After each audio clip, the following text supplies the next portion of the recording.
Greetings, ladies and gentlemen. Welcome to the 9th research video for my tabletop game design Savage Strikers, the deck building fighting game. Today's date is October 30th, 2020, 11:32 p.m. It'll be Halloween soon, so I'll be wishing you all a happy Halloween when this is over. Today is the big day, as I will be doing the first character update for Draft 101 of Savage Strikers, the deck building fighting game, and that would be Nagisa Hino right here in the center. We did all the well, why do I keep saying we? I am not the queen. I did my research with Ryu, Terry Bellegarde, and Heart Aino, and I feel confident that I got enough out from those playthroughs to through those researches that I can make the first update. So just to give a quick recap, as part of this recap, Nagisa is basically the main character, so to speak, of Savage Strikers. She is sort of the Ryu, Terry Bellegarde, Heart Aino of fighting games. That central character tends to be that starting character for players who break into the video game, into fighting games. So for Savage Strikers, the deck building fighting game, her deck, before this draft update, draft 101, it was the the starting deck. She was a generic starting deck. She didn't even exist yet, nor did any of these other fighters, and many more. So as per deck building game design, but I took that generic deck, gave it a few tweaks, and turned that into her move set, and she serves sort of as like the tutorial deck for players to learn how to play the game. Her moves are not flashy or spectacular; they're very straightforward and basic compared to, say, Chen or Brock and the rest. And that's where that's where the research with Ryu and Terry Bellegarde and Heart Aino came from, being derived from, so I could get a good understanding how these basic starting characters in fighting games are designed. So now that I had a good idea in terms of adapting her to the Draft 101 context, as opposed to the previous iterations. So as I scroll down here, and as you can see, just a little bit more closer, this is her damage output: 2, 3, 5, 6. Her vitality is 50. Her stun defense is 13. Her hand size is 6. This has been largely unchanged since I created the formula back in 2016. So all of this has been how she was. Same goes for all the other fighters. So her moveset has largely remained unchanged, and that's what was so great about the Draft 101 update, because they didn't change. Other parts of the game has changed, but not the characters in and of themselves. That's a big deal, and even the core mechanism of combat hasn't changed. So it's a very joyous occasion, that I'm finally going to get the first character updated under Draft 101. And I will be able to playtest Nagisa in a mirror match. It'll be Nagisa versus Nagisa to get a good look at how Draft 101 will operate. Okay, so here's her moveset. These 2 pages. She has 10 cards total. She has 10 unique cards total. That's a jab, shoulder flip, evade, and Channel for her starter deck. And then the other 6 is Sidekick for her unique. And she's got Claw Swipe, Power Flight, Dragon Ray as her specials, and her Ultra Super Combo. I call it this Savage. The Savage Attack or Savage Combo, Savage whatever. It's just called Savage. And that's Dragon Burst right there. So I'm going to be changing the damages among other things. The effect box is going to get updated. The costs are going to, some of the costs are going to probably get updated. Let's see. And of course the combo meter for that tiebreaker. And the damage output, as well as other intermediaries. So I went ahead and did a little quick prep so that way I could keep it all on this one single page here, which is within this rule book, because the rule book is hybrid demo cards with the rules for when I send it off to pitch. But she doesn't need that many icons in this case here, as you can see all along here. These are some of the icons.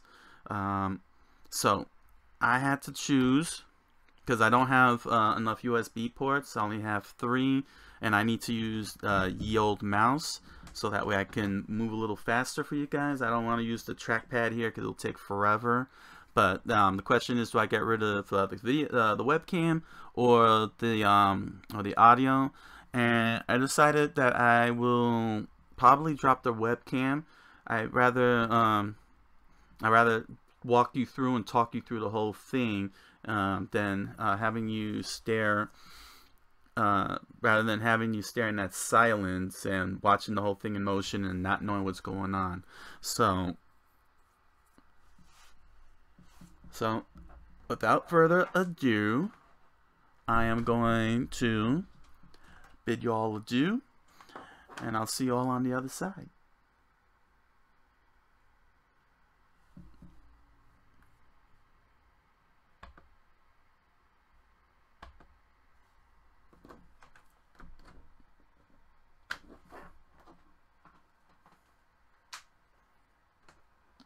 Okay, I hope you all are hearing me nice and clear.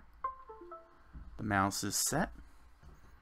There we go. So let's enlarge that screen so you could see a little bit more clearer. Okay, I know it's a little sad because, you know, I gotta hide all this cool stuff, but it's a small screen. You know, it's a small, you know, it's very small, and you really should see what's going on a little better. Okay, so first thing to do is go to the starting cards.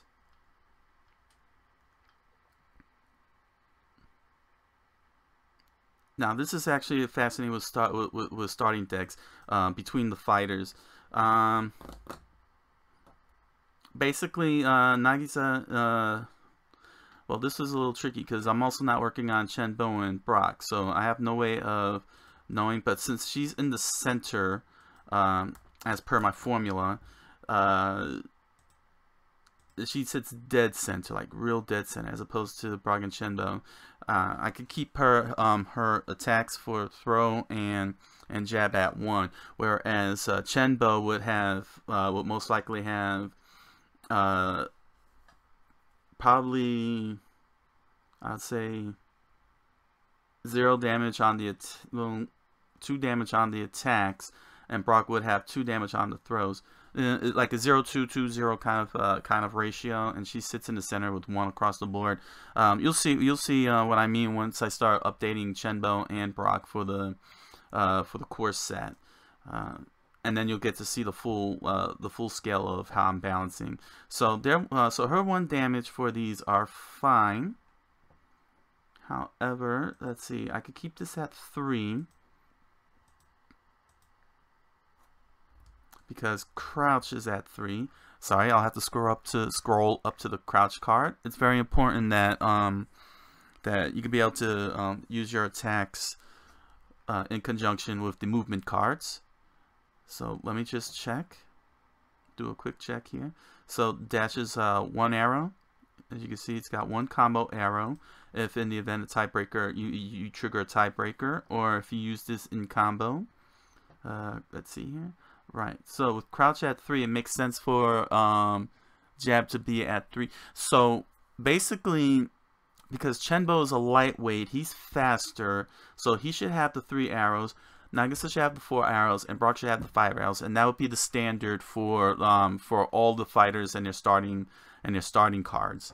So that way, when you play a movement card, in conjunction with your starter card, you don't get caught off by the rule of requiring combo arrows equal to or more, because you won't be going backwards. Because the arrows won't be going backwards. They increase with each go.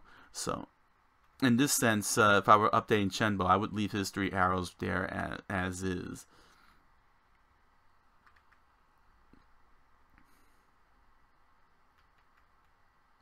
So let's go over to Nagisa, and let me increase hers to 4 arrows.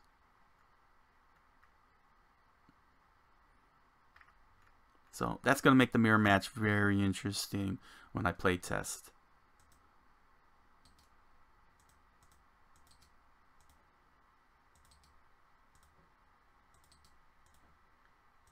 Okay, and then I leave for 1 damage, and of course the 1 meter, because she attacked, and like in all fighting games, when you attack and connect the punch, you build a meter. Let's see here. So what should I? So I have to give her an effect.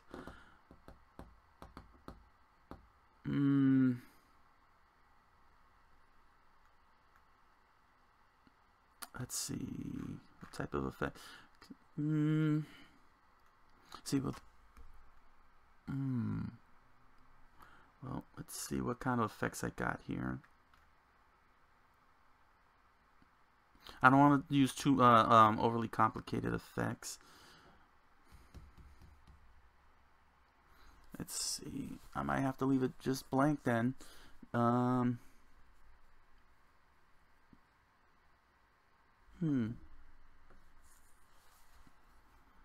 know what? When in doubt, go to the previous. Take a look at the previous ability. Give me 1 second. Let me see how I worded her. What did I give her for jab in the previous draft? This won't take too long.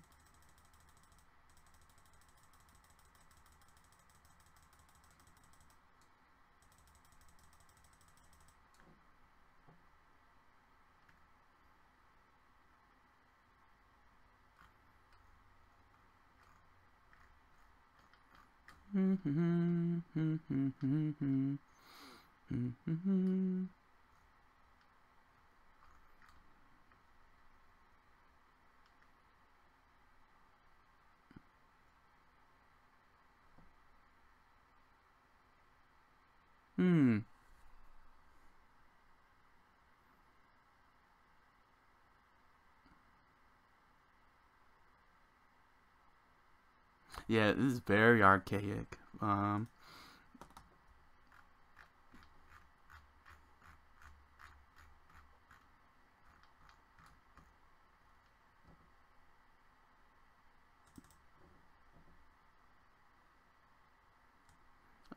Please bear with me. I'm sorry that it's sitting here for a while.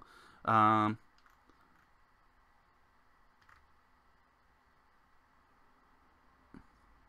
we go. I just want to make sure that that I don't overpower her starter card.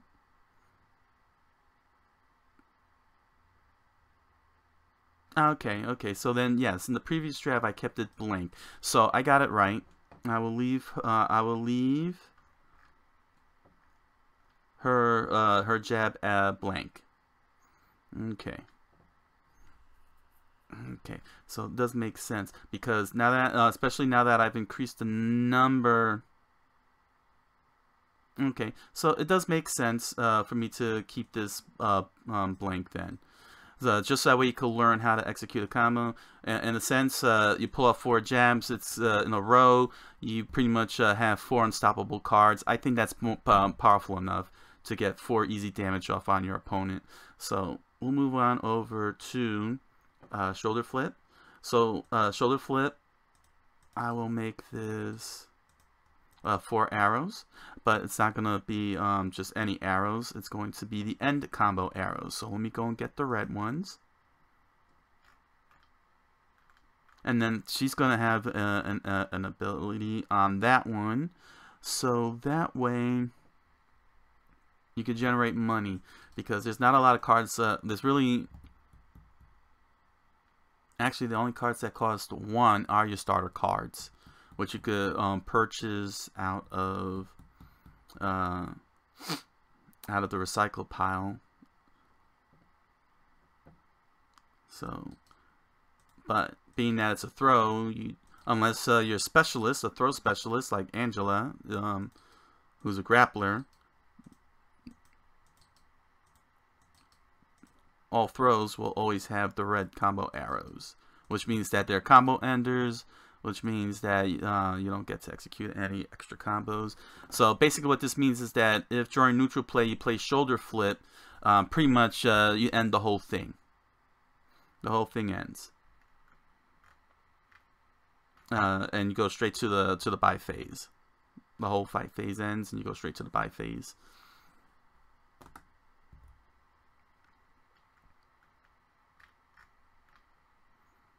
Okay, so I'll have to give her an effect. In fact, I increased the size of the effect boxes because I got some void space down at the bottom, because I think I got room to squeeze. So let me just see. Whoop, here we go. Let me see here. Let me increase the size. Yeah, okay. So I got a little extra space. Looks that way. Let me try a little. Let me nudge this a little bit more.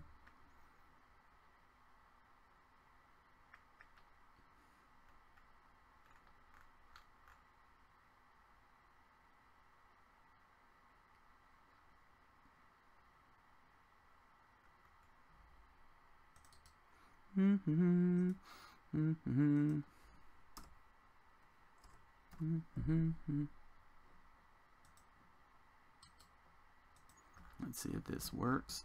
So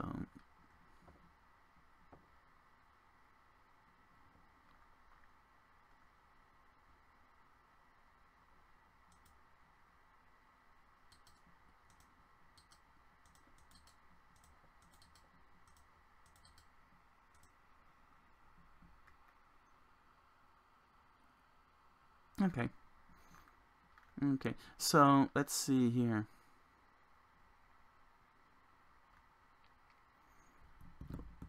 So should definitely receive 1 extra, but under a circumstance. So what I'm thinking is her effect will probably read like this. It'll probably read the same as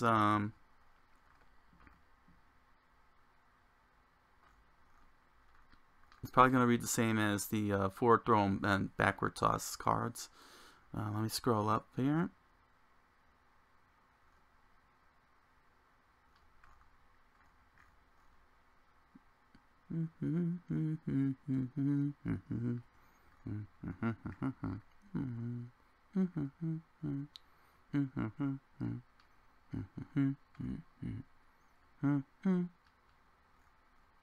Let's see here. Right, you see, if you become, yeah, so as you can see, with backward toss and forward toss, if you become the offense player with this card during neutral play, add 2. So what I can do is then, rather than saying if you become the offense player, what I'll do is I'll let you have it, which is probably going to be the same across the board for all the fighters and their starter throws. So the way I'll type that in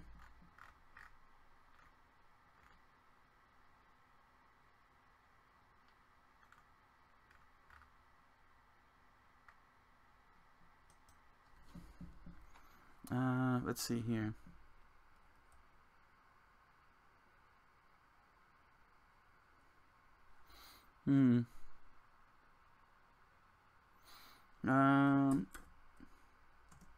If you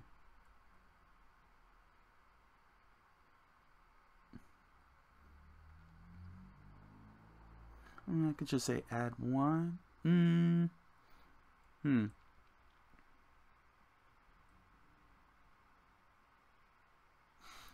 If you play this card during neutral play,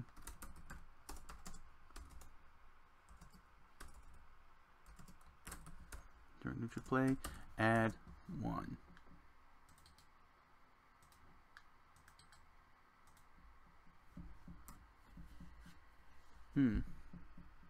Now, of course, this has to activate, which means you gotta win. But it does help give you two. Well, actually, it does make sense if I adjust the rules in which you don't discard the card in the event of a tie. Oh well. Well, we'll see what happens. It's just to start it off. So if you play this card during neutral play, add one.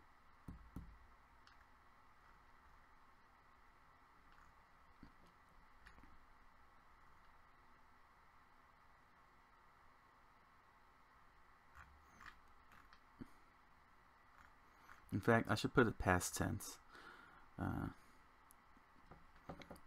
This is where the trippy grammar part comes in.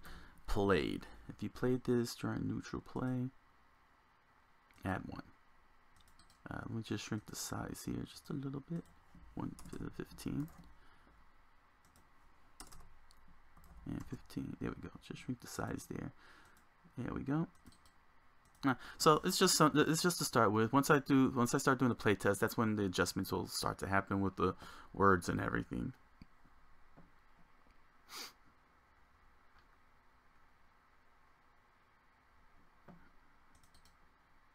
Here we go. If you played this card during neutral play. Oh, what happened to the size here? Oops, sorry, I just had a little hiccup here. Let me just see something.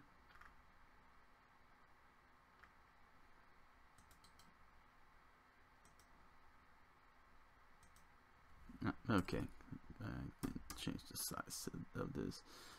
Here we go. Oh well. Sorry, I'm very finicky when it comes to size and space.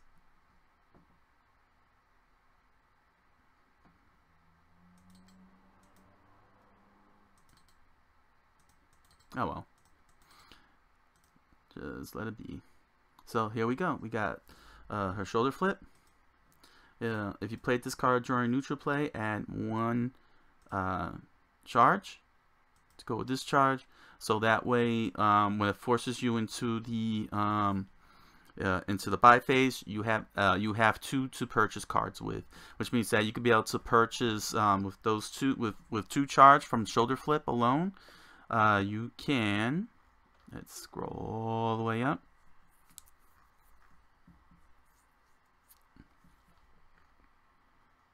Purchase the focus cards. As you can see from the focus deck, it costs 2 charge to buy and add to your deck. So if you play shoulder flip and you win the neutral play, it'll automatically send you to the fight phase, but you'll be able to pick up a focus card with that, unless of course there's other cards that cost 2 that'll be made available for you to purchase, but at least you'll be able to get to the focus cards from the focus deck, from the focus pile in the market, and you can add that immediately, which gives you 2 extra charges if you play that card.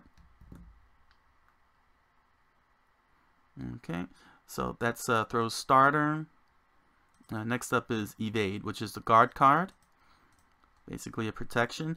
This is going to largely remain unchanged. It says subtract 2 from 1 unique, but instead of unique, I'm going to have it read starter. Okay, so I'm going to have it read starter. So let's rewrite that.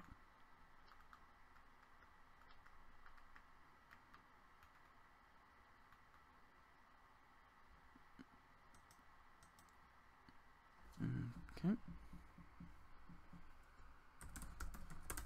Subtract. Now here's the 2. Subtract 2 damage from 1 starter. Okay.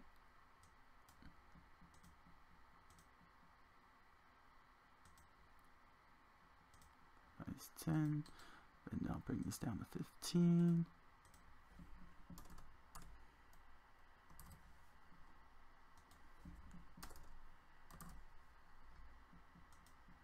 Here we go. Let's get that shape up. It's time to shape up. Okay, let's scroll on up.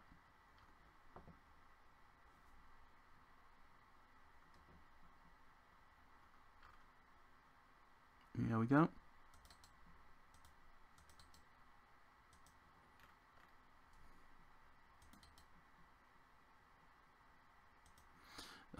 So with regards to neutral play, I'm opting to probably, yeah, I'm gonna opt to keep this at 3. So if in the event, I'm gonna keep this 3 for priority, so that way it could be easier to get into a jab, which is at a 4,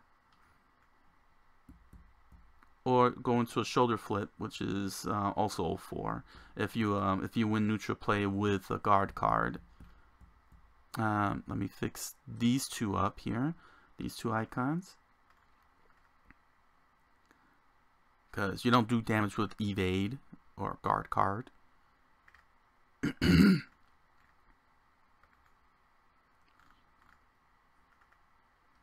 Okay, so let's start with the gray box that I have here.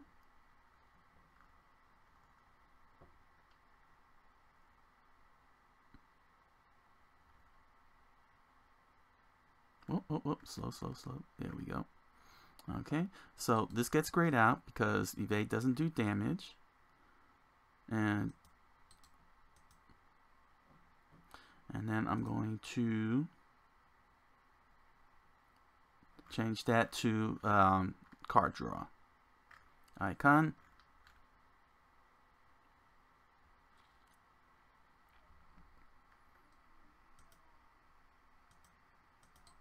There you go. Let me just increase the, actually, let me just copy and let me paste this over, because this could also be used in the effect box, this draw icon. So draw icon is you may draw 1 card and discard 1 card from your hand.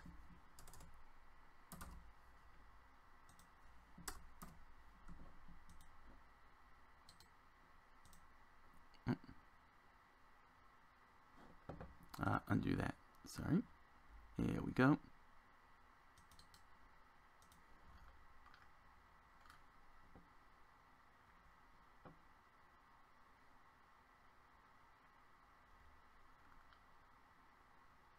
Okay.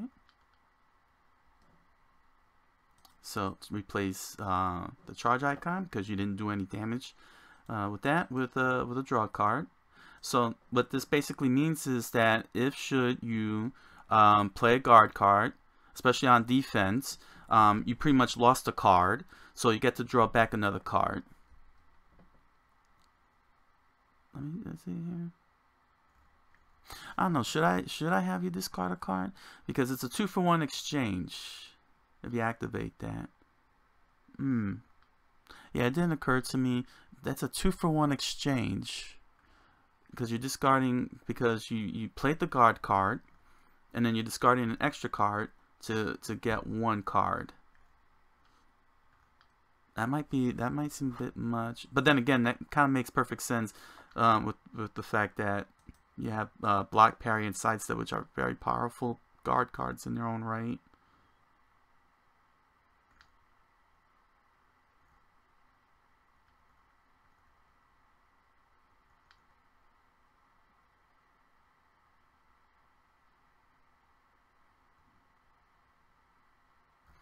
right. I was looking for. I'm scrolling back up to the rule book just to reconfirm the draw icon. Just to make sure that's correct on what I'm thinking. Before we move on to the next card, channel. Here's the icons at. They're all the way up there, aren't they? Here we go. Right, you may draw one card and discard one card from your hand.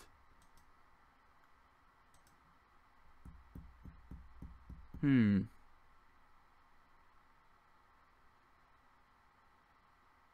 I think that's fine. I think that's fine. Don't want the starter cards to be too powerful. Always remember that in deck building games, the starting deck that you're given is supposed to be weaker than the cards that are on the market to help incentivize you which is supposed to incentivize you into purchasing the better cards and not rely heavily on the weaker cards of the starting deck. Which is where the whole trash mechanic comes in, because you trash out the starter cards to thin out the deck of those bad cards and make your current deck build during the course of the game more refined and focused. So you're not really supposed to keep the starter cards, so to speak. You're supposed to be able to be incentivized into purchasing cards like Heavy Attack and Forward Toss, which are the better cards.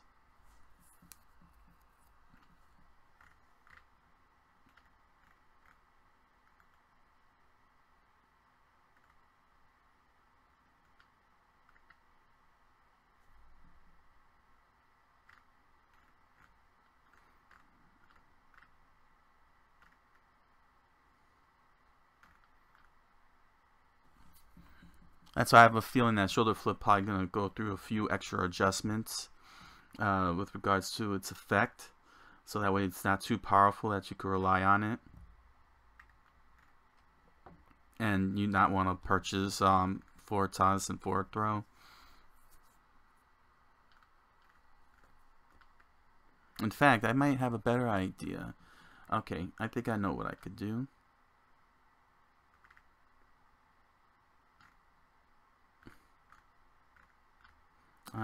Let me just do a quick adjustment for forward toss.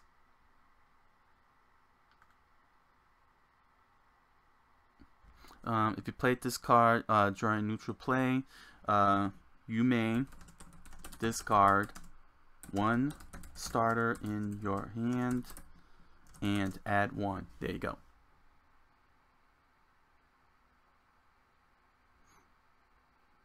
In fact, I could have it read like this.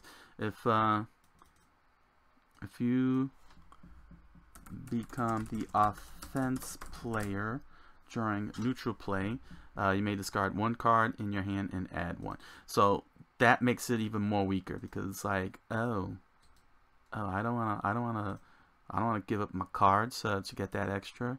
I'm gonna have to buy that throw. Let's adjust the size of the text. There we go. So that actually makes more sense now. You may discard one starter in your hand and add one charge. So if you want that extra charge, if you become the offense player with a throw card, with shoulder flip, then you gotta pay the price. And that'll be similar with all the other fighters, but they'll pay in different ways though. So like with damage or something else. But it'll go against you no matter what. Okay, so now move over to channel. So channel is going to be the same thing. In fact, I think channel is fine the way it is. Well, not really in terms of the effect box. Let's see here, and I'm going to go the opposite direction with this one. This will be a 5-arrow card.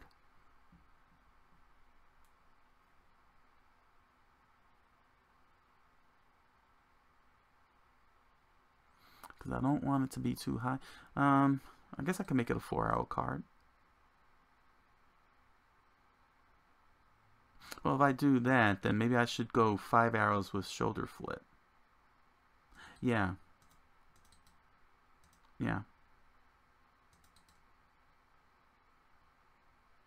Yeah, yeah, because then forward toss and backward toss won't benefit much. Okay. Yeah, so I'll adjust that. I'll keep this at 4. Okay, so that way you could play it in conjunction with yep.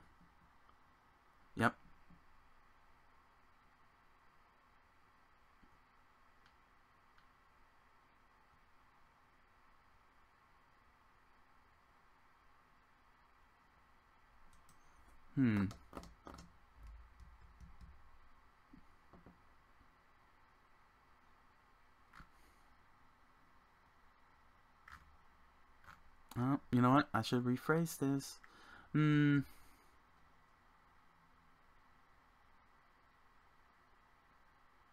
Actually, I think I know what I can do. Well, first of all, if you become the offense player during neutral play with this card, let's just make sure that's very clear. There we go. Okay, and then now this is a little unique. You see this green arrow here. What the green arrow says is that if the next card you play in your combo is a green attack card, as you can see, the arrow is green, and the attack card is green.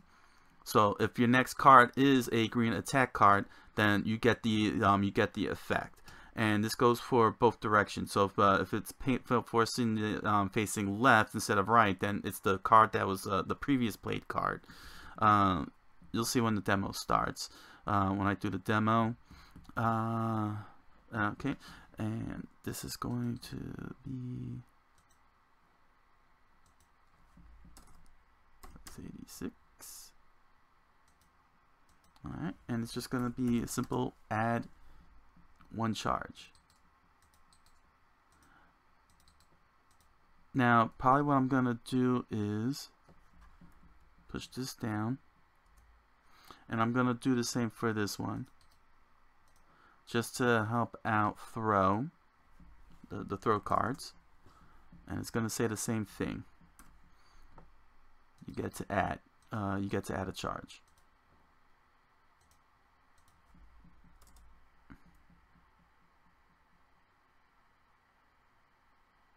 In fact, that means I could keep it at 5 arrows, because then what I can do is, okay, so 15, 15.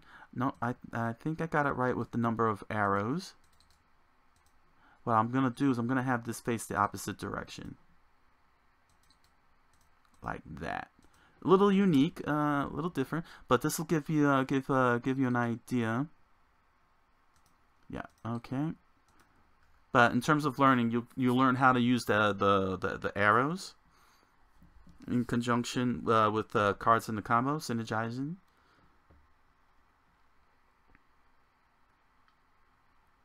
Which means that I can up the arrows here to 5, like so. Okay. Okay. So if you were doing jab, jab, jab, jab, jab, your next card is channel, and you get to have that extra charge because the previous card was jab. You get an option to draw a card, and because this is normal combo arrows, if should you succeed in drawing, say, the throw card, being that the throw card has 5 arrows, you could play that and get a little extra damage and another charge, but you won't get this charge because that is going to change. Because I updated that to make sure it specifically says that it is with this card and not just any card, because that makes it too broken. So let's throw that up there like so. So if you become the neutral player, if you become the offense player during neutral play with this card, you may discard 1 starter in your hand and add 1. So if you were to, if neutral play, okay, if you play with with the shoulder flip, because it's got the red arrows, your combo automatically ends. You're kind of stuck in a rut with just only one. So this will give you the extra one, so you get two, so you can buy a card like Focus Card with no problem. If you play Channel and you win, and you play, and as you can see, the yellow arrow is pointing to the right.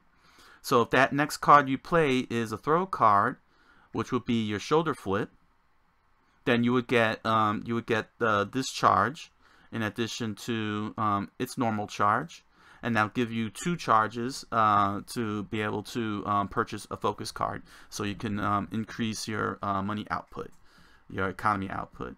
So that pretty much works. And since this is 5 arrows, if you do your jabs and you want to get that extra charge, you could play Channel right after, with the option of drawing a card, of course, again. But you'll be able to get your attacks, you'll get some extra charge. So yeah, okay. Yeah, this may work for her starter cards. This should work for her starter cards overall, her starter deck. And it'll teach you how to do effects. It'll teach you how to use combos, how to do attacks. This should work as a tutorial to get to learn. Okay, so it's time for unique cards. Now, unlike special cards, which is going to have variables, the unique cards are always going to have the same number. So what I'm thinking is, I could keep Side Chop at 3. Let's see, Side Chop at 3. Unless I want to go 3-5. I could go 3-5. I could let Side Chop be 3. Sidekick will go 5, but I can give it an effect. So I'm kind of doing both cards at the same time here. So if I were to go 3-5, let's see, light attack is 3. Let's see here. Light attack is 3 because I gotta make sure it works into the combo. So I could do one of 2 things. If should priority be the deciding factor? Should I let Side Chop be 2? And then you could combo into. Well, let's take a quick look here. Let me take a quick look at the.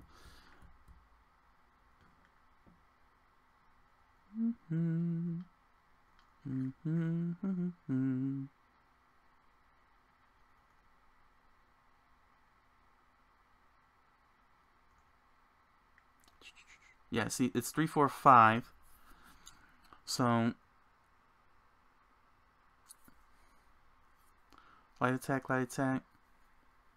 But then again, I could have Side Chop.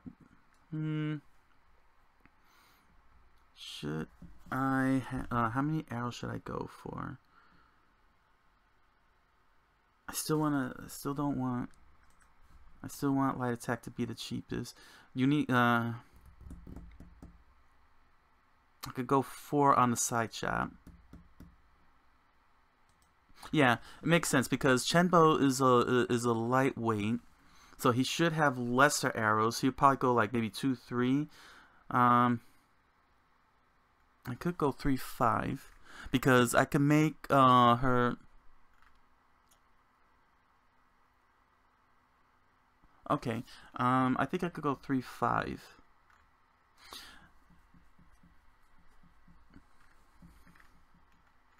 Let's see here. In fact, maybe I can make her a knockback specialist. Well, let's see here.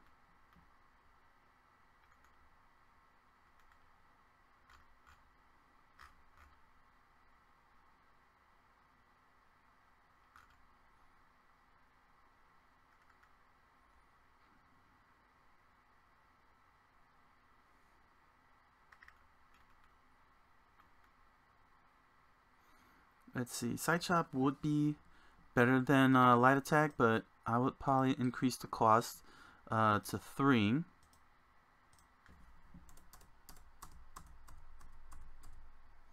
Let's see, increase the cost to 3. So it's a little bit more expensive than light attack, but similar in cost to medium attack.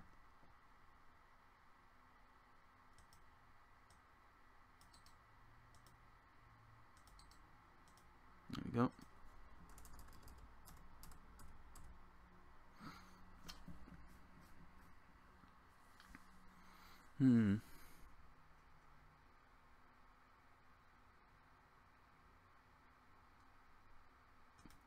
It'll still have this.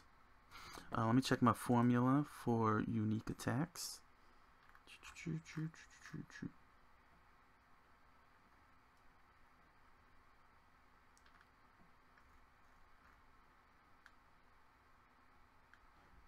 Okay, so her damage output would be 5. Ooh, okay. Alright, her side chop does 5 damage, as would Sidekick.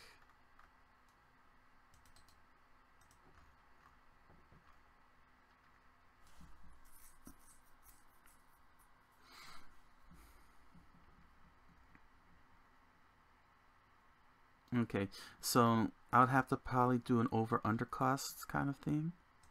Let's see, paste and paste.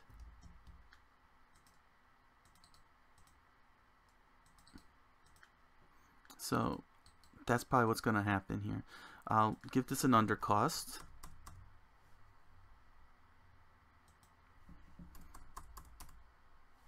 And since Sidekick being also unique, it's going to have 5 damage, but it's going to have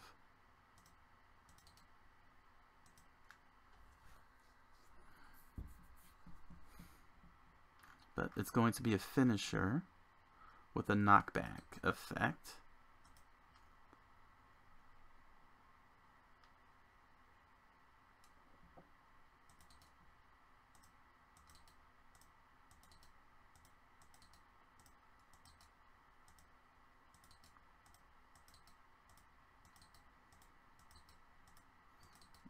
Okay, and this one will cost 6. Well, right. Should have cost 6? Or should have cost 5? I'll keep it at 5.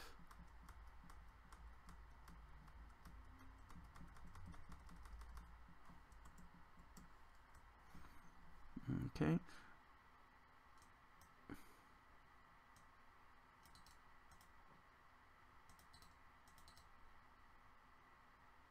Or should I go the opposite direction?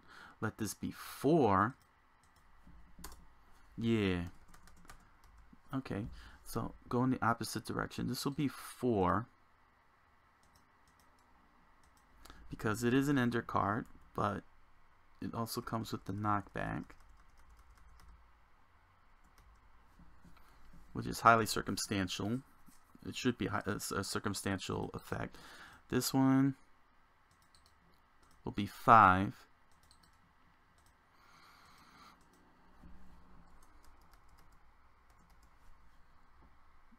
Okay, and I'm not going to give any effect to the side chop. It's just going to be just like that, straightforward.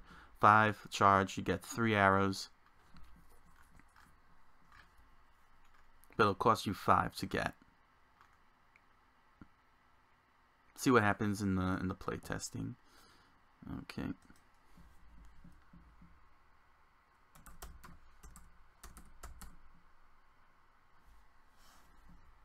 Knockback. I will give this the green arrow also, just to make sure knockback. Just to make sure that knockback is not too powerful.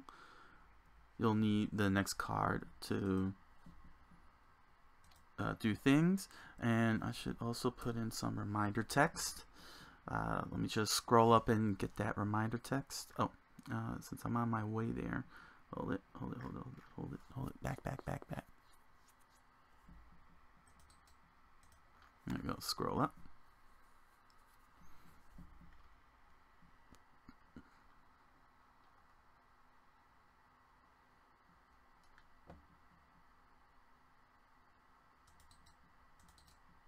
There we go. Just tweak that up a bit. All right. So I'm going to get a reminder text for the keyword knockback.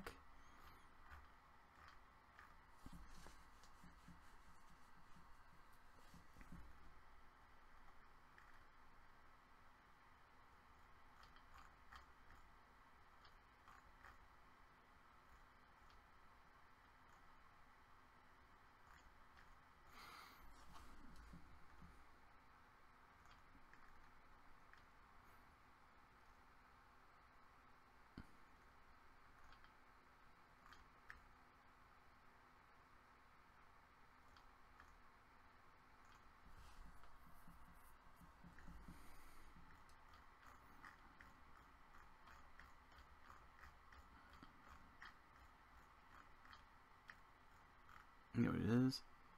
Okay, so knockback is a new keyword that that I added in, having done the research with Terry and Hard Ino and Ryu. So what I did is what knockback does is you may play one attack or throw during this combo if that card's normal combo arrows are less than this card's end combo arrows. So what this basically means is, I get all the way down at the bottom.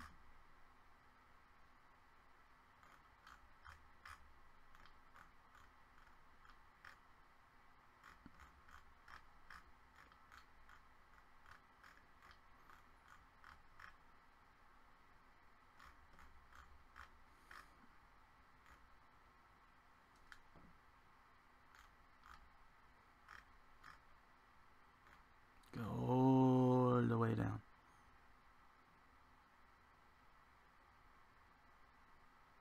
Okay, so basically what this means is, what knockback does is, you see these red combo arrows, they're your enders. Basically your combo automatically ends. Knockback extends it for you, so long as the next card is our normal combo arrows. Let me first get this up. Let me get this in here, get the flavor text, and then I'll show you precisely how this works. Size 8, font size 8, font size 8. Oh.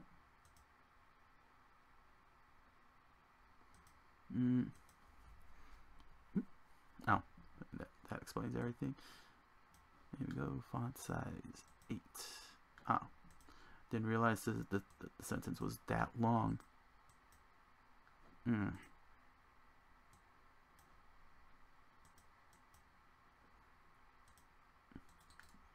let me just fix the size of these arrows. Let's try this here. How's that? Okay, there we go. Okay, so good old reminder text.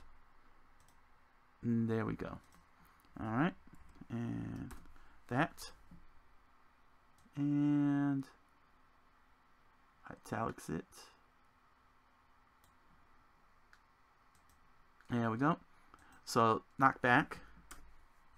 You may play one attack or one throw during this combo if that card's during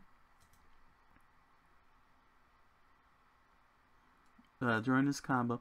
Sorry, I should rephrase that. You may play the next. There we go.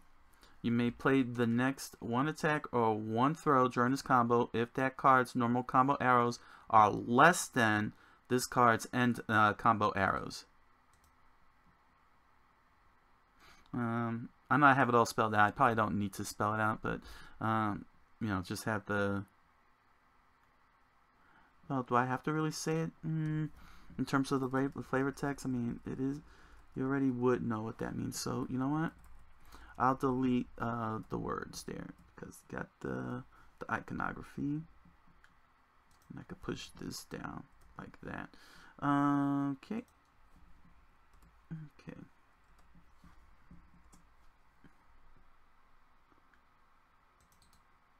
All right.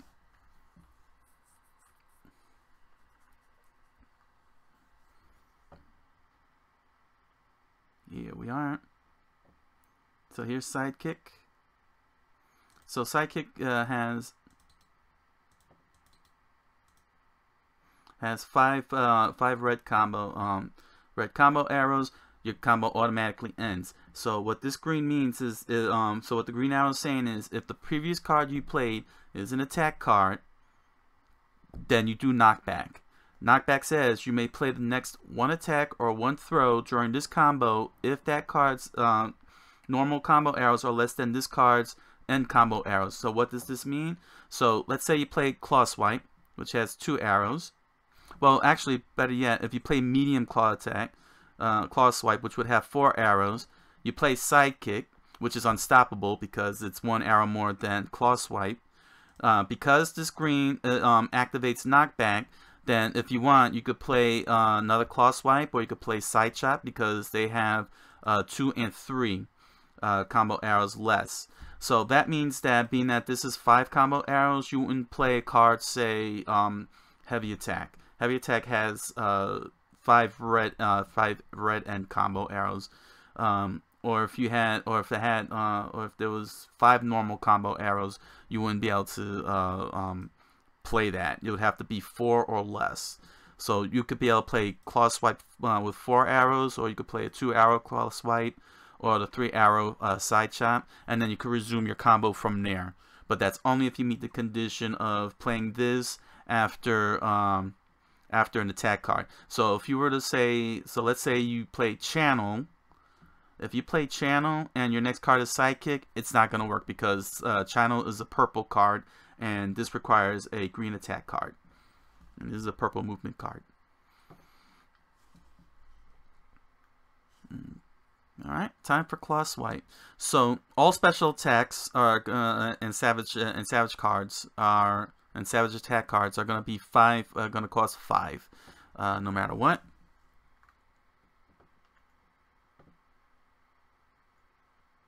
Okay, let me just check my formula.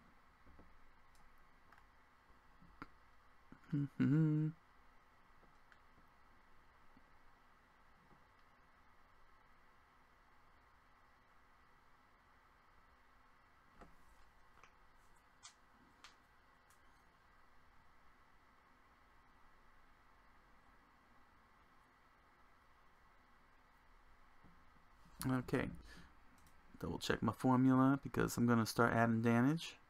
So start off with Claw Swipe, another one that's going to have the knockback ability. Let's scroll on down. Okay, let's start with applying the damage, which is 6 damage.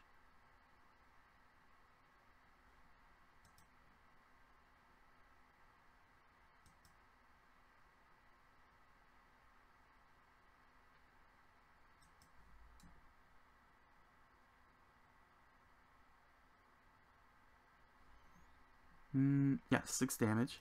Sorry, just double checking. Okay, so the strongest attack is 6.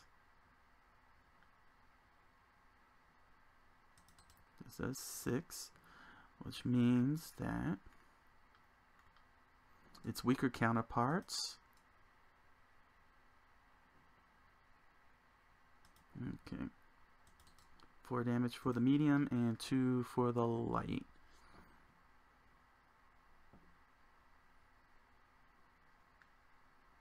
Here we go.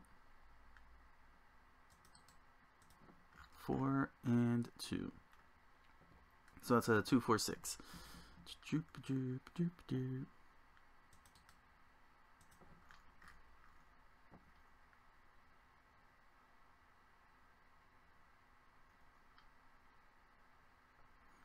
Okay, now I've already decided on going with the arrows, so they could normal arrows, so they could combo into your attacks. And this would be a 2-4-6, 2-4-6. The end combo arrows here. Okay, so the effects. There's not going to be much to the effects outside of Cloth Swipe's strong. So what's going to happen here is all specials are going to have a very special effect where I'm going to take this charge card.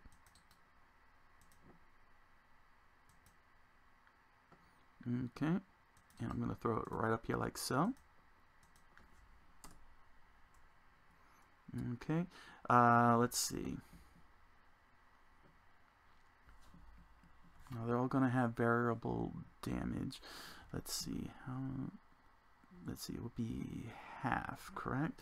So you would deal half damage, half the damage of its output.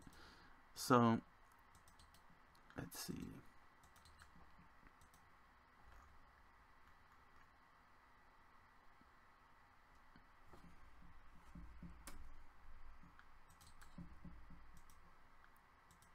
So think of it sort of like the EX in Street Fighter sort of thing. It's a little different, but here's how this effect works. Okay.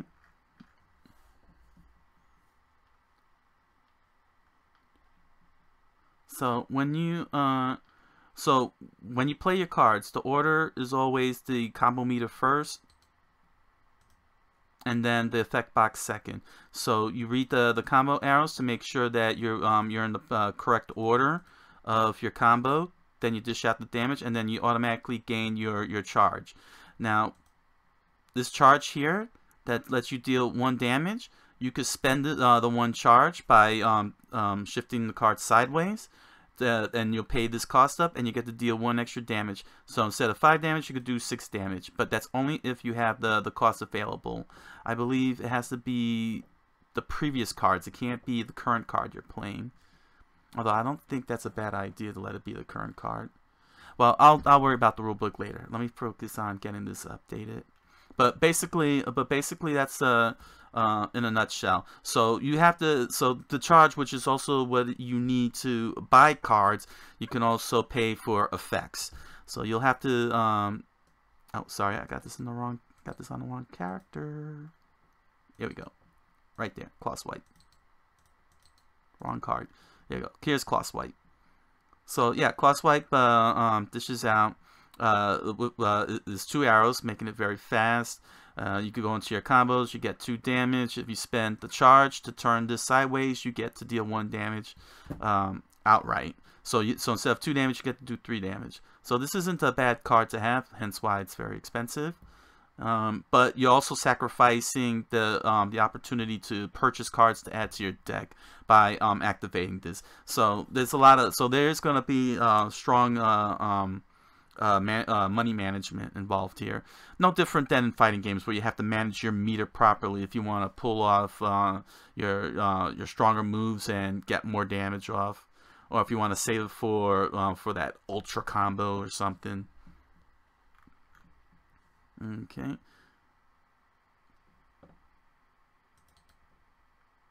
So the next card is going to be this.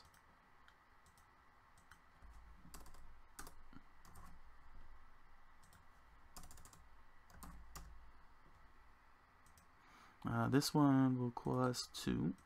Let's see, or should I go for? Actually, I could go for more high cost, 3. So you get to deal 2 additional damage.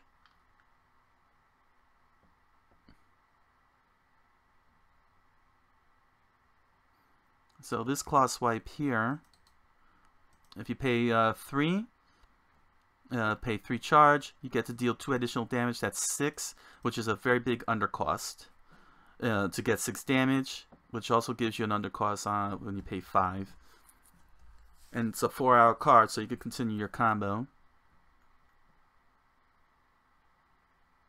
So Combined, it's an undercause. Independently, it's an overcause kind of thing. Now this one here, I'm probably gonna charge 5 because of what it's capable of doing, especially for 6 damage plus 3, making it 9, and it's gonna have the knockback ability. So I'm gonna give it 5. You get to you get to deal 3 damage and knockback. Format.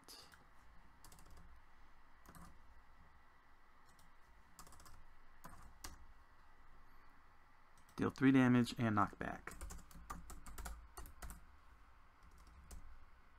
And knockback.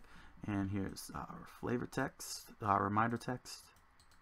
It's not flavor text, it's reminder text. Alright. Let me change the fonts. This should be size 10. Here we go, perfect. There you go. Oh, misspelled that. Where's knockback? You should have a K. There we go. So deal 3 and knockback. Deal 3 damage and knockback. You may play this card. Yep. It'll cost you 5. But take into consideration that you're adding that you turn this into a 9 damage card and you get to extend your combo. So it's not unreasonable for it to cost 5 to activate. You get to do 9 damage. And you get knockback, in which you can extend your combo if you have the cards to do it. Okay. Now, these cards here are all going to be enders.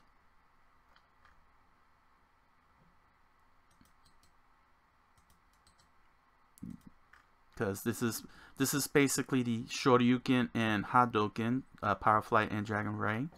So with Pyro Flight, I'll let this be a 4, 5, 6 arrow card, and Dragon Ray will be a 3, 4, 5 arrow card.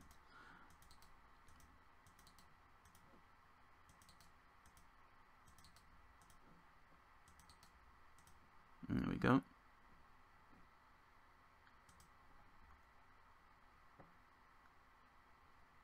Okay.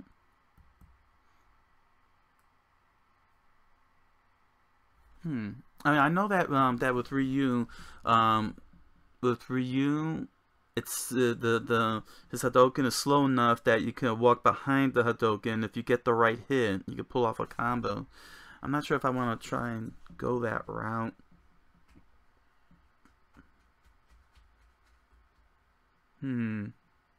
I'll see. I'll see. I'll think about that post play test. This adjustment. So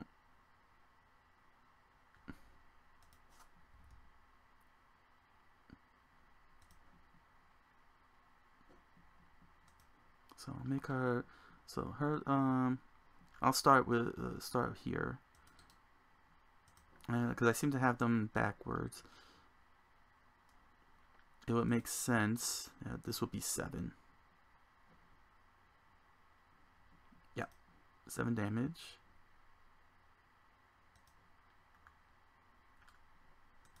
Let's see, 3, 5, 7. Okay. Why isn't it letting me move? There we go. Sorry, I'm glitching out over here. All right. So 3, 5, 7.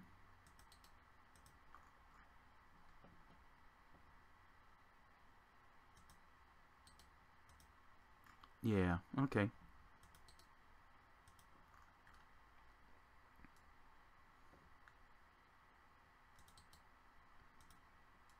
Okay. Let's see, that's an old effect. So that means that, let's see here. 8. So let's see here. I have to, so I could set that to 8. Sure. Okay.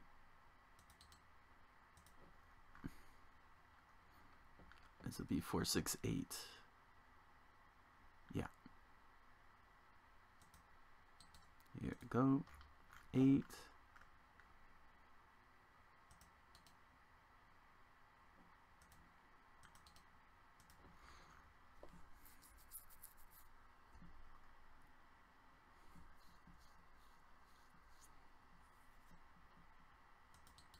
Ah, there we go. 6 and 4.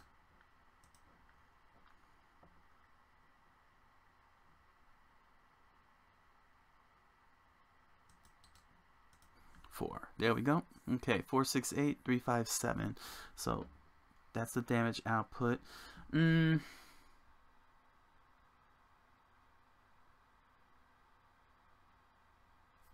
it's not like it's impossible. I mean, characters like Ryu have done it with the normal arrows. And that might make sense too.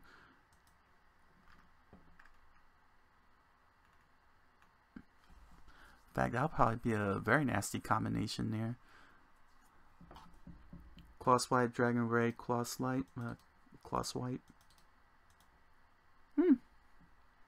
Okay, you know what? Do that.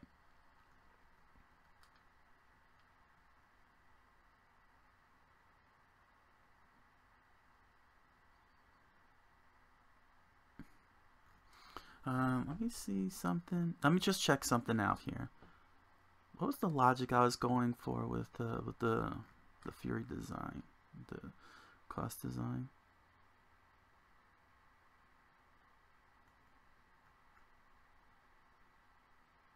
Ah, they would be at least 2.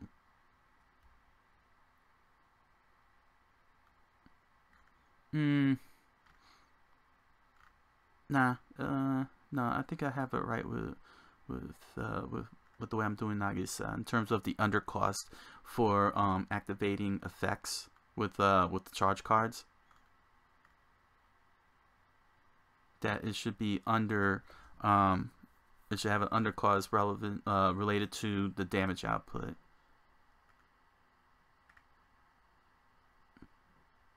So in other words, Power Flight should cost 3, 5, 7. Ooh. Yeah, I see.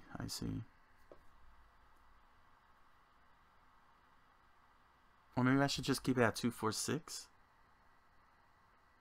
2, 3, 4. 2, 3, 4, 5. Well, I should definitely keep it within range of 5, equal to the cost there, you know. So yeah, okay. So this would be maybe 2. This would be like 3, 4, 5, and this would be 2, 3, 4. Okay, no, the cost should be within range of 5 or maybe 6 if you're willing to pay for the Savage. Yeah. Okay, 6 maybe. We'll see what happens. So this would be 4, 5, 6. And this would be 3, 4, 5.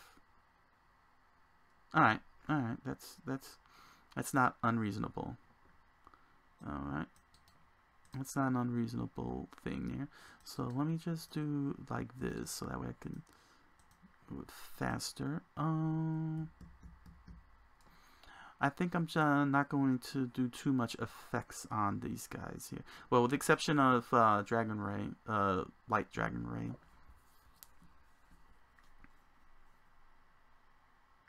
What I'll probably do is Power Fly will just be straightforward. Yes. Okay, so Power Flight will be straightforward. It'll just be this.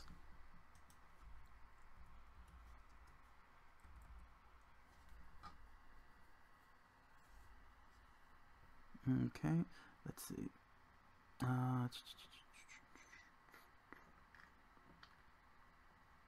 What was the undercost again? How did I do the undercost again? Sorry.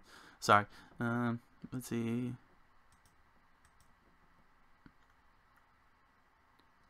Two points under except for... Oh no, half. Okay, so it'll be probably half round down.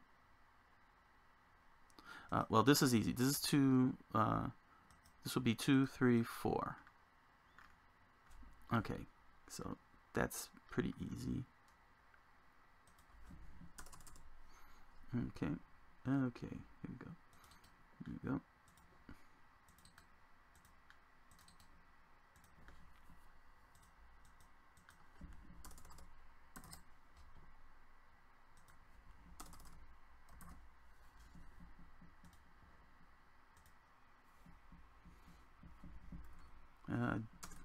deal 2 damage. Alright.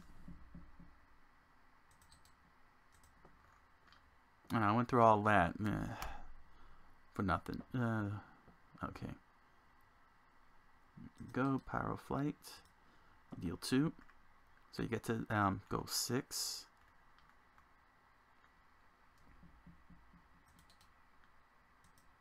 Next one is 3. For 4.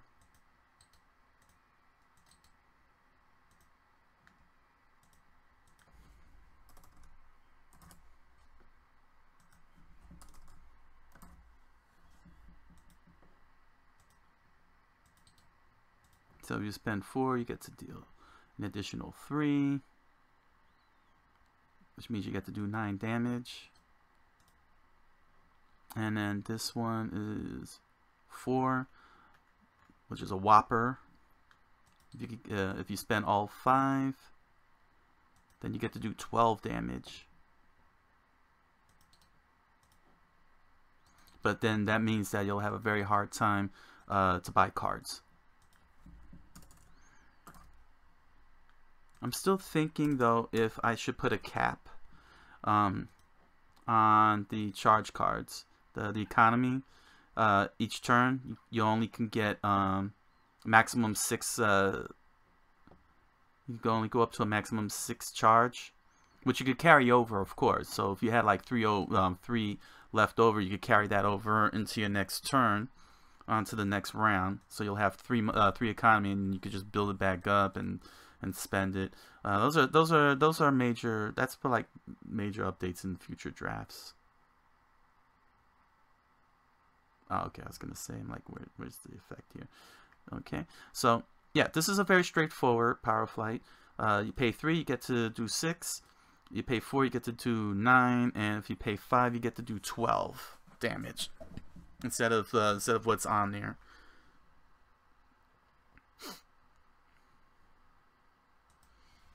And bear in mind that it is an end combo, so if you do that in neutral play and win, you're automatically going to the buy phase, and you're getting no extra help out of this. No extra help on this one, because you're getting a lot of damage out of it. Lots of damage. Alright, so Dragon Ray, I decided to go with this. Now you still get the EX, so to speak. Let's see here. Let me first start. Let me start here. This is an additional 5. Now,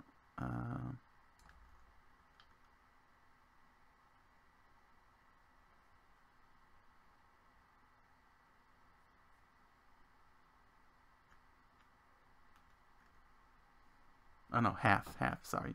Half cost. So this would be 3. You get to deal 3.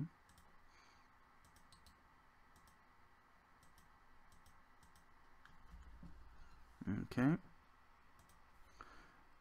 So this one just gives you a straightforward deal 3 damage.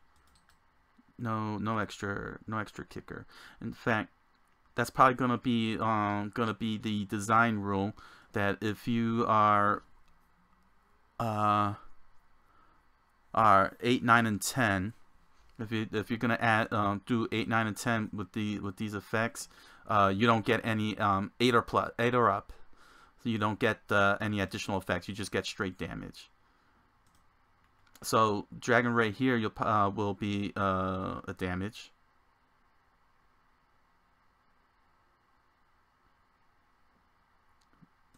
Let's see here. Let's see, half of see, that was 3.3, 3.5 round down. So this one here, which will cost 3.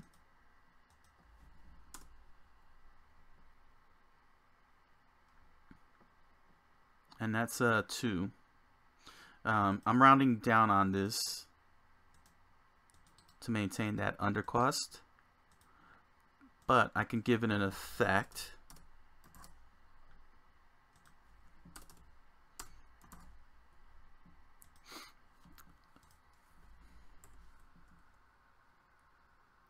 So what I could do is deal 2 damage and add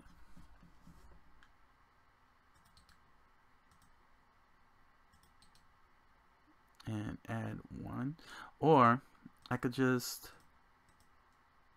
well, I could leave that alone and actually go with a whole different effect. Yeah, actually,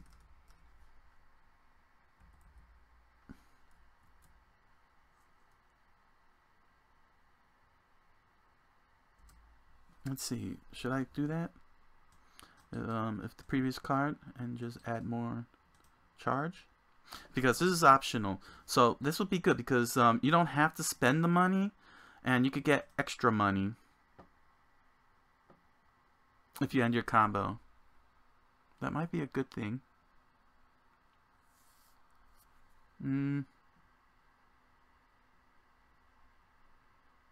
I can make my opponent discard a card.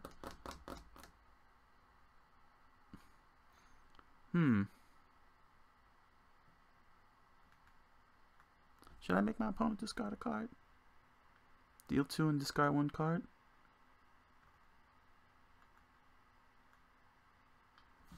I don't think it's unreasonable. Yeah,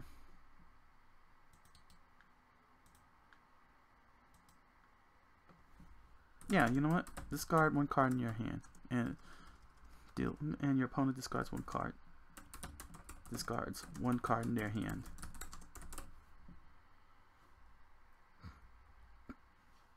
It's a little weird for an ender. Not really, actually.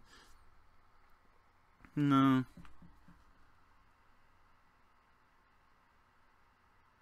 Nah. You know what? I'll just leave it at 2. But you can add 1. I think add 1 might be fine.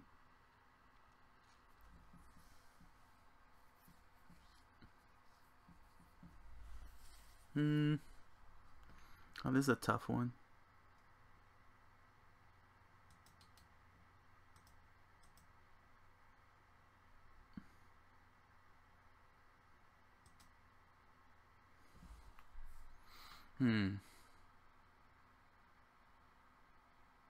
Because drawing a card is kind of dumb because it's your ender. Unless... oh, I could do one even better. Here. Here's what I'm gonna do. There we go. Just so that way it can actually... this card is unstoppable.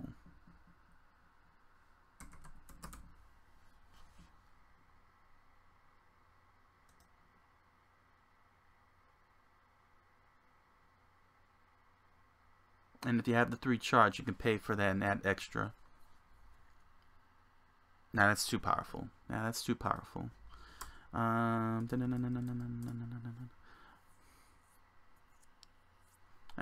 just let it be add.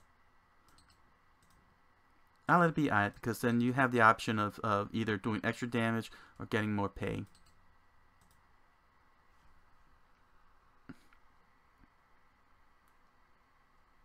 Or you can pay and then get back that extra one. You could do money manipulation. You know what? That's fine.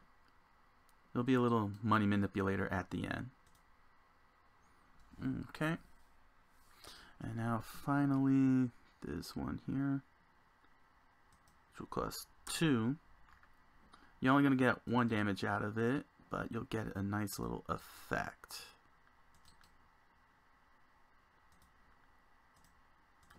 And that is draw 1 card. That's it. I'll just make it a draw 1 card. Very powerful. You get to deal 1 additional damage and draw 1 card. And draw 1 card. That's it.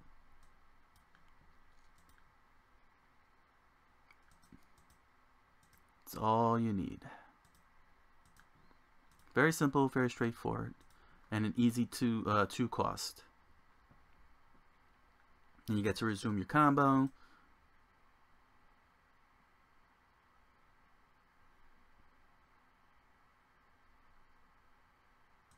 Oh, wait, I think I got this backwards.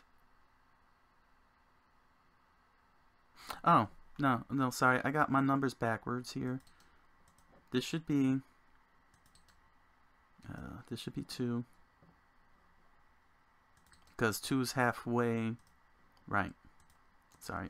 I got my numbers mixed up. That's why I was looking very weird. That's why I was feeling a little weird about that.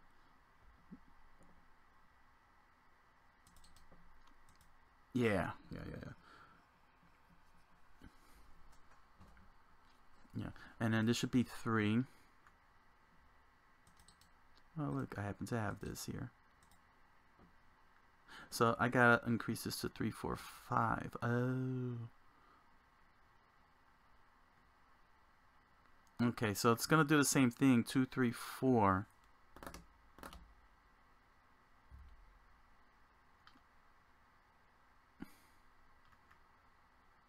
Nah, you know what then? Because it takes away the uniqueness. Yeah, it's gonna take away the uniqueness. So I'm gonna leave it like that. 1, 2, 3, because it makes Dragon Ray unique from Pyro Flight, which is just straightforward and direct. It also keeps him from having similar damage output. So like the strong Pyro Flight, as you can see, you get to do up to 12 damage. Then this should be less, so that's up to 2 damage. And then this does 9 damage, so this does up to 7, 6, and this would be 4. So yeah, okay, yeah, it's a 2-point difference, but it does stand out from each other. That's fine. That's actually fine. And I'm not gonna give this Pyro Flight an effect. Should I give it an effect? I mean, it's 6.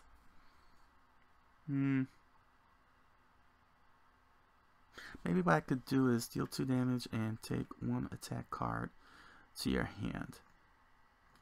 Let's see, how many arrows is that? How much does it cost? 3? Alright. 3 and deal 2.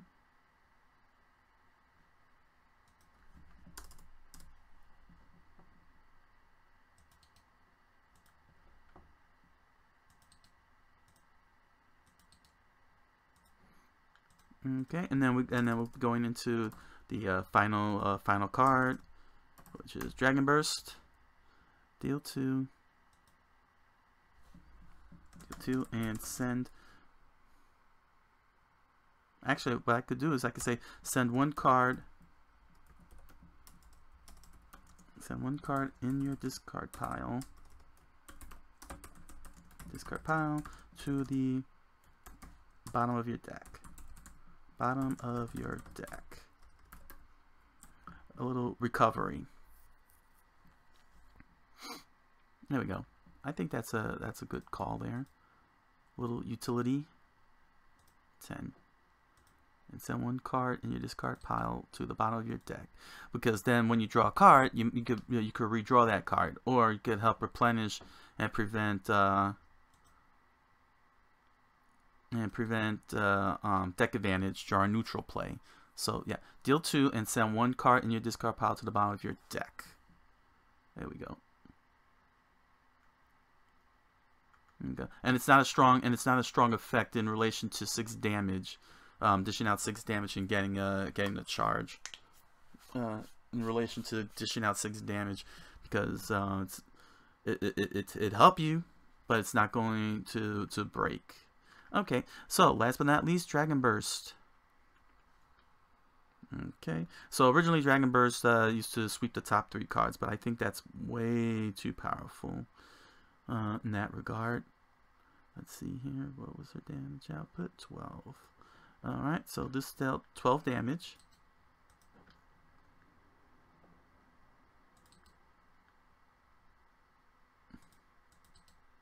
So this was 12 damage, and it doesn't give you any type of bonuses, because it's the Ultra move. It'll cost 6, and it's gonna have a nasty effect. So let's see.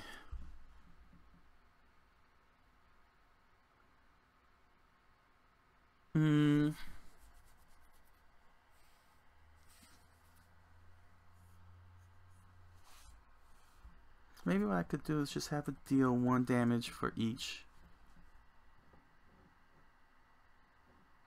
attack card. And play. Nope. Give her a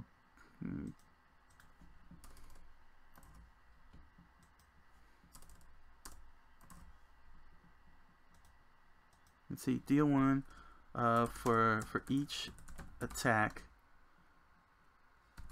you played in this combo. There we go.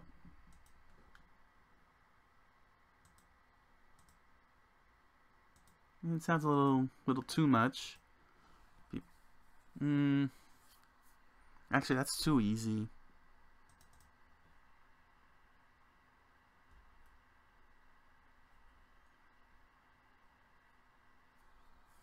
No. No.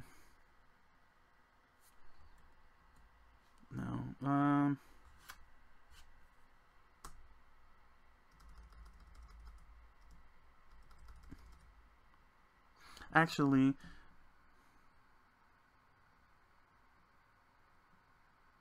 no. Discarding the deck is pointless on this. Oh. I can make a no. That's maybe.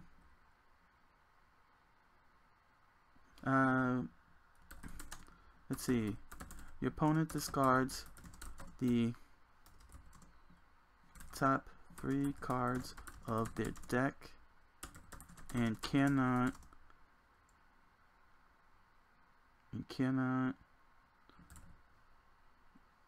reshuffle and cannot shuffle their discard pile into a deck during the end phase.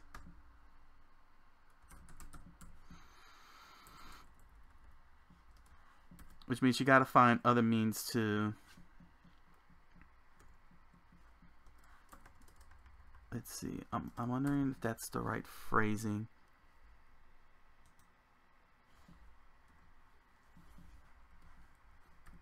There you go. Your opponent discards the top 3 cards of their deck and cannot shuffle their discard pile into their deck during the end phase.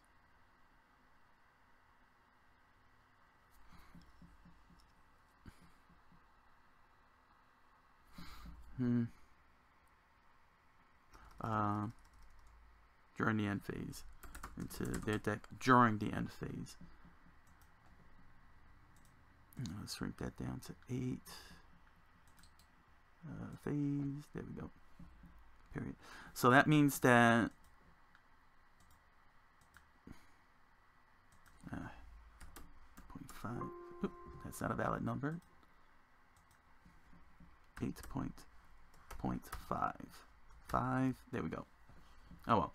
Your opponent discards the top 3 cards of their deck and cannot shuffle their discard pile into their deck until,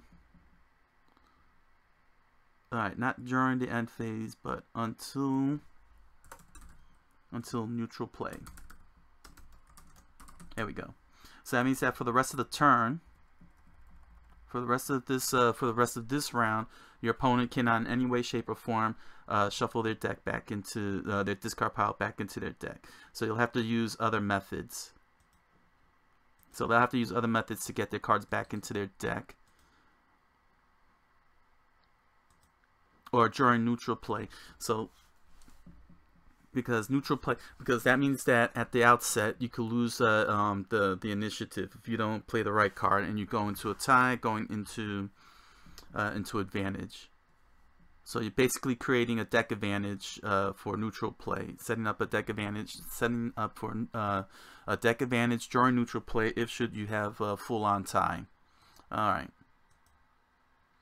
It's situational, but at least you get to knock 3 of your opponent's decks and cause them to shuffle up and disrupt their play. It's a little disruptive. It should be a disruptive. All right, so there we go. That's it. This is all of the cards updated. All right, so to recap, Starter cards. Let's see here. Yeah, we've got the starter cards. Jab is just straightforward, simple, no effect. Shoulder flip. You could get to add one more if you discard a starter card in your hand. Evade only subtracts 2 damage from a starter card. Channel is very circumstantial. You could get an extra charge if your previous card was an attack. If your next card is a throw, you get another charge to help out with your starters. It's a pretty good card, but it's also 5 arrows, so it's not very helpful, especially for if you want to try and break ties, especially for tie breaking. Side chop is just straightforward. You get 3 for 5 damage, 1 charge, and it'll cost you 5. To buy. For 4, you get Sidekick, which is an ender, a 5-arrow ender, but you get knockback, the knockback effect in addition to 5. But the knockback effect is circumstantial. You'll need an attack card in order to activate that. Claw Swipe, straightforward 2, good for breaking ties on neutral play. You get 2 damage to charge, and you get to deal 1 extra for a simple charge. It's very quick and straightforward, and you can continue your combo since it's normal arrows. Claw Swipe, similarly, it's for normal arrows, so you can continue your combo. You get 4 damage, 1 charge, and you could deal 2 for 3 charge.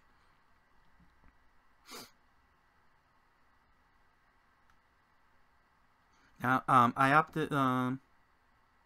No, it makes sense. No, this totally makes sense. 1, 3, 5 on the charge. Claw Swipe, straight up 6, 6 ender arrows. You get 6 damage. If you pay 5, you get 3 and knockback, which means that you get to extend your combos with the knockback. So that's 9 damage plus a combo extender. Power Flight, you get 4 end arrows for 4 damage.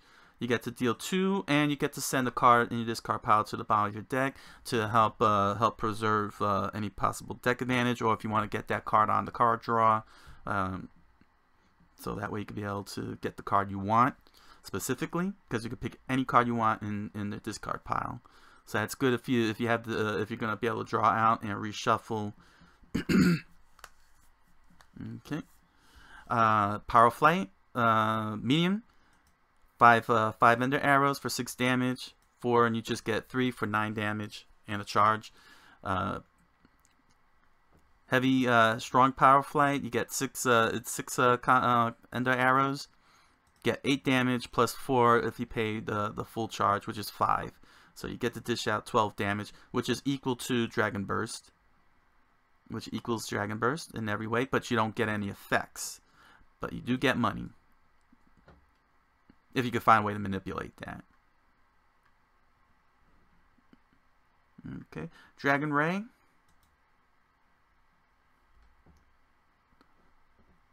Also, bear in mind, just so y'all know, you pay that 5, you're not going to be buying cards. You're not going to buy cards, so you're getting 12 damage on the 5, but you won't be able to get to buy cards. Whereas if you pay 6 on the Dragon Burst, you just get 12 right off the bat without having to pay for anything, and you get a disruptor effect. But Dragon Ray, I gave it 3 normal arrows because it's a slow-moving fireball, so you'll be walking behind it, and you get to hit your opponent. You get 3.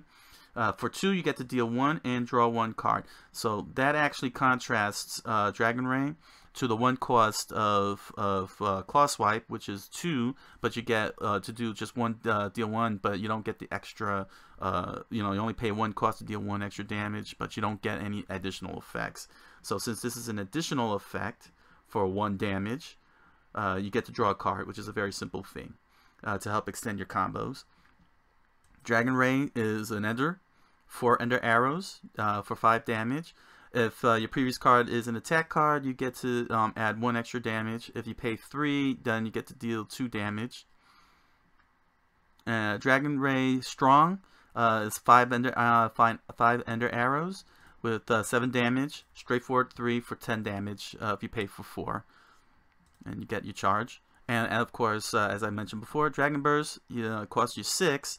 but you get six ender arrows, straight up automatic 12 damage if your opponent doesn't block. You know, you get the full brunt of 12 damage. You don't need to activate anything, and then you get a disruptor effect where your opponent discards their 3 cards, and they can't shuffle their discard pile into their deck until neutral play. So that means that if you're during the end phase, when your opponent draws their cards, if they run out of deck, that's it. They can't shuffle their discard pile into a deck and then draw the remainder of their hand. They're pretty much stuck with whatever they got, and that puts them at a big disadvantage if should a tie occur all the way down and take you down to the deck advantage in neutral play. All right, so let me pull myself up. Okay, let me zoom this on down, and I'm coming back on in.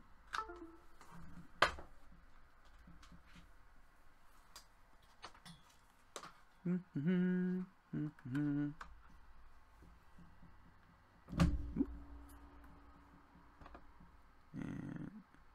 activate.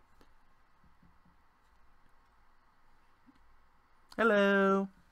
Oh, there's a change in the. Okay. Sorry, I accidentally deactivated. There we go. And it looks like my settings changed. Well, I'm now a ghost. Yeah, let me just do this real quickly. I shouldn't be doing this on the fly like that. Yeah, let me just. So that way you could be able to see my face better. But, yeah, so this is pretty much it.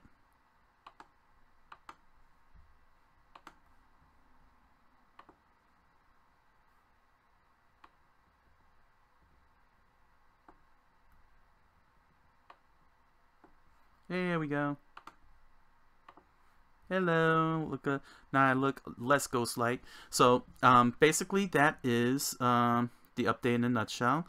This is Nagisa's official move set. All nice and ready, which means playtest time and see how all these cards work within the update of Draft 101. This is a very exciting venture. That's they're gonna see how it operates and make whatever appropriate adjustments. So basically, she's the tutorial deck. So I'm probably gonna be doing a lot of adjustments, so that way players can learn how to play the game with Nagisa proper. The next yeah, no, this is right. Oh, you know what? It never even occurred to me. But should I really have this at 3 arrows? Because block is 3 arrows. No, that's fine. That's fine. Because I only focus on starter card. Sorry. I'm very sorry. I went away from the whole thing. It just kind of dawned on me because it's got 3 arrows just like block. But this only targets starter cards. Whereas block can target attack cards in general. Sorry. Sorry about that. I kind of had a revelation there, but it's a nothing burger. It's nothing. Is that how you say it? Nothing burger? You guys on the internet? But yep, that's Nagisa's moveset in a nutshell. So next up will be playtesting, and then seeing what to make the adjustments on. The next character I'm gonna update is Chen. Let me give you a quick preview of Chen. Chen is a lightweight. And electricity is sort of his kind of thing. Well, stunning, I guess stunning would be kind of his thing. He's gonna have a little bit more of a he's gonna be a little bit more thematic. As you can see, this is Chen, represented by the proxy art Benimaru. He's got, this is his whole set.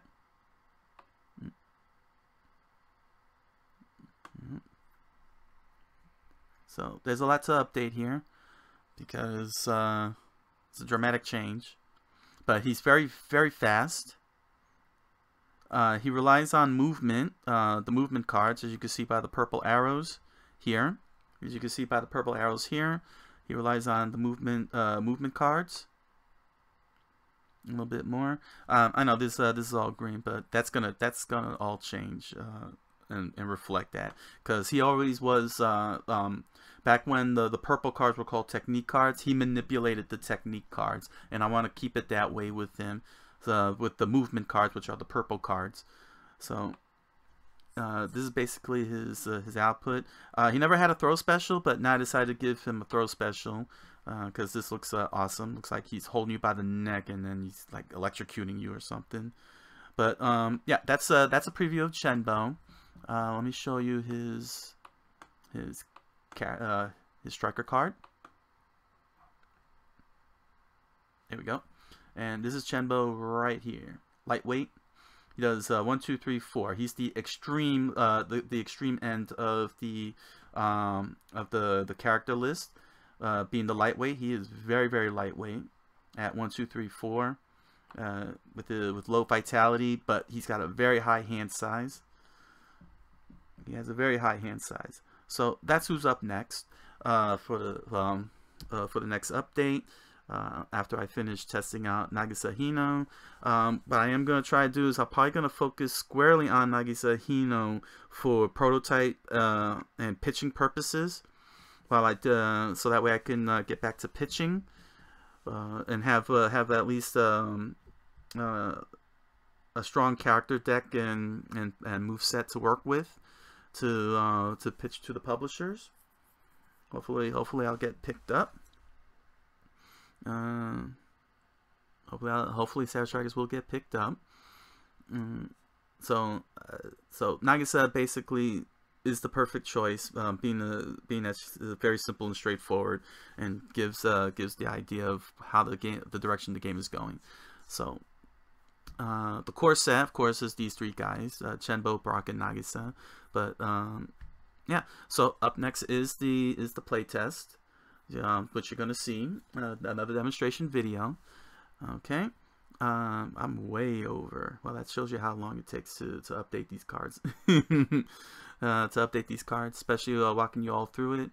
So I guess we can call this the end. Let me try this. Let me try this again. Unlike last time, because I'm always skittish doing this thing. So. Thank you for joining me, ladies and gentlemen, for my research video and my update of Nagisa Hino for my tabletop game Savage Strikers, the deck building fighting game. If you enjoyed this video and want to see more, please subscribe so you can and I think it's that bell button. You click on that bell button that I keep hearing about, where you get notifications whenever I post up videos. Feel free to comment below if you have any thoughts, opinions on Savage Strikers and game designing in general. If you feel like you've learned something about it, please share your comments below. I have merch. I have for Splatterbomb, which is available with mugs and T-shirts, as well as peanut butter jelly theme song, which is all available in the description below. And if you like to read books, I have my novel, The Impossible Man, a strange fantasy novel that is currently on sale. You'll find it in Amazon.com, BarnesandNoble.com. As well as Amazon Japan, the English language version. You'll find all the links to all the merch and books down below in the description. Yep, I believe that's it. That felt very weird. I mean, I know I got the, yeah, that felt, it still feels weird. But I hope you all enjoyed this video. And learned a little bit of something about game design or something, if you could take away from it, from what I was able to share on my end. So I bid you all farewell. Thank you, good night, and buenas noches.